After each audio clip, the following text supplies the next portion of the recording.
Alam niyo po, ang isa sa posibilidad na mangyari sa isang lingkod ng Diyos, sa isang membro ng church, ay ang mahulog siya sa tukso.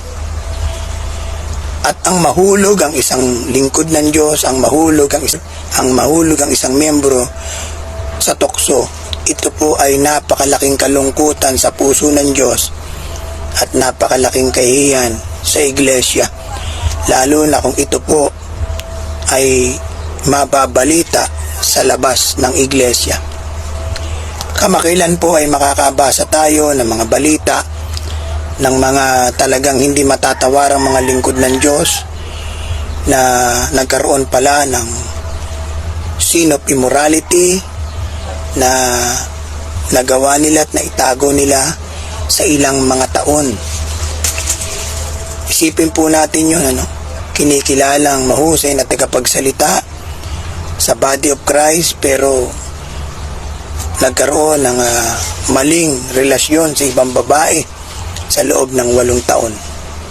Nakakalungkot po itong balita at napakalaking kahiyan at isang sampal sa iglesia. Bagamat ang katotohanan ito, ang mga gantong pangyayari ay hindi nakakapagtaka, hindi nakakagulat, sapagkat ito ay talagang posibilidad, possible na mangyari sa isang lingkod ng Diyos o sa isang membro. Bagamat hindi ito ang gusto ng Panginoon. Ang Panginoong Hesus po, ang sabi ng Bible, tinukso siya sa lahat ng paraan, pero hindi po siya nagkasala. Naranasan ni Kristo tuksuhin sa lahat ng paraan, pero pinakita niya ang isang buhay na pwedeng magtagumpay sa tukso. At sinabi po ng Panginoong Hesus ang sikreto para hindi tayo mahulog sa tukso. Sinabi niya po ito kay Peter, John, and James sa Gethsemane.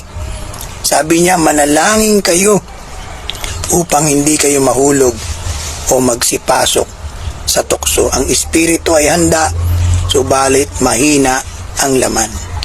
Maliwanag po mula sa bibig ng ating Panginoong Hesus, kung ayaw nating mahulog sa tukso bilang isang pastor ng church, bilang isang membro ng church, huwag nating pababayaan ang ating buhay panalangin. Huwag nating pabayaang manalangin araw-araw.